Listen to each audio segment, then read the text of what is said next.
இன்னைக்கு காலையில மாவட்ட ஆட்சித்தலைவர் தலைவரை பார்க்கறதுக்கு விராலியூர் அதே போல அங்க இருக்கக்கூடிய நரசிபுரத்தோட பொதுமக்கள் எல்லாம் இங்க வந்தாங்க. அதை ஃபர்ஸ்ட் போலீஸ் கேட்லயே தடுத்து நிறுத்துறது தப்பு. பொதுமக்கள் நிற்கும் போது அவங்கள கேட்ல இருந்து விடாம தடுத்து நிறுத்துறது அது ஏத்துக்க முடியாது. காவல்துறை பாதுகாப்பா இருக்கணும். கலெக்டர் பார்க்கறதுக்கு வர்றதுக்கு கலெக்டர் பார்க்கறதுக்கு யார் வேணாலும் வரலாம். அதை தடுத்து நிறுத்தி நான் வந்ததுக்கு உள்ள அலோவ் பண்றாங்க. அப்ப பொதுமக்கள் எப்படி கலெக்டர் திங்கக்கிழமை கிரேவியன்ஸ் கூட ஒரு பொதுமக்கள் ஒரு பிரச்சனையை பார்க்க வரும்போது அதை தடுத்து நிறுத்தக்கூடாது. சரி, நேற்று நைட்டு யானை தொடர்ந்து தொண்டாமுத்தூர் பகுதியில் அங்க இருக்கிற சுற்று வட்டார பகுதியில் பூரா தொடர்ந்து இந்த பிரச்சனை நடந்துட்டே இருக்கு.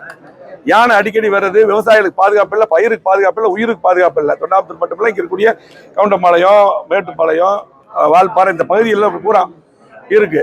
குறிப்பா நேற்று நைட்டு விராலியூர் நரசிபுரம் அந்த பகுதியில் யானை நைட்டு ஒரு பூசாரி அடிச்சிருக்குது. அதுக்கப்புறம் பொதுமக்கள் பாரசு கூட சேர்ந்து இந்த யானை விரட்டும் போது 2 பேர் அடிச்சு ஒரு பையன் இறந்துட்டாரு. அப்போ அதுக்கப்புறம் காலையில 6:30 மணிக்கு 3 பேர் அடிச்சிருக்குது. நைட்டே ஃபாரஸ்ட் டிபார்ட்மெண்ட் நைட் இன்சிடென்ட் ஆனது உடனே அவங்க இருந்து அதை யானை விரட்டி இருந்தா காலையில அடிச்சிருக்காது. அப்போ ஃபாரஸ்ட் டிபார்ட்மெண்ட் எந்த வேலையுமே செய்யல. தொடர்ந்து ஃபாரஸ்ட் டிபார்ட்மெண்ட் பேரளவுக்கு வர்றாங்க, அப்படியே பாக்குறாங்க, போயிடுறாங்க, இருந்து அது பண்றது இல்லை.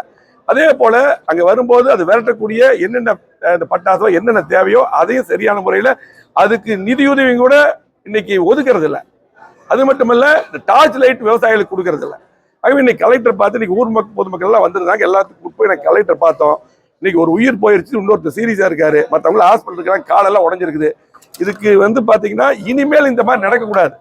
தொடர்ந்து நாங்க இதுக்கு முன்னாடி ஒவ்வொரு தடவையும் கலெக்டர் பார்க்கும்போது நாங்க எம்எல்ஏ இதை வலியுறுத்திட்டே இருக்கிறோம். அதே போல இதுக்கு முன்னாடி அகழி நாங்க இருக்கும்போது வெட்டினோம், அது போல மண்ணு மேய்ச்சி அதை சரிப்படுத்தல. மின்வேலி அமைக்கும்னு சொல்லி போட்டு நான் அமைச்சராக இருக்கும்போது ஒரு பெரிய ப்ராசஸ் பண்ணோம், அதுவும் பண்ணல. அதே போல அகழி வெட்டினாலும் மின்வேலி அமைச்சாலும் தொடர்ந்து மெயின்டைன் பண்ணணும். ஒரு தடவை அமைச்சு விட்டுட்டா அது திரும்ப அது யானதுக்கு அப்புறம் வந்துருது. ஆகவே இன்னைக்கு விவசாயிகளுக்கு பாதுகாப்பு இல்லாத விவசாயியோட பயிர்கள் பாத்தீங்கன்னா ஒரு வாழை இதாயிருச்சுன்னா ஒரு வாழையோ தானா ஏக்கர் கணக்கில் கொடுக்குறாங்க. ஒவ்வொரு எண்ணிக்கையை கொடுக்கணும், போதுமா நிவாரணம் கொடுக்கறது இல்லை. அந்த நிவாரணமும் அதிகமாக கொடுக்கணும் விவசாயிகளுக்கு. தொடர்ந்து அடிக்கடி இன்னைக்கு உயிர் போனங்காட்டி எவ்வளவு பேர் வந்திருக்காங்க. யானை தொடர்ந்து அங்கேயே இருக்குது, விரட்டுறதும் இல்லை. ஃபாரஸ்ட் டிபார்ட்மெண்ட் சுத்தமா வேலை செய்யறது இல்லை.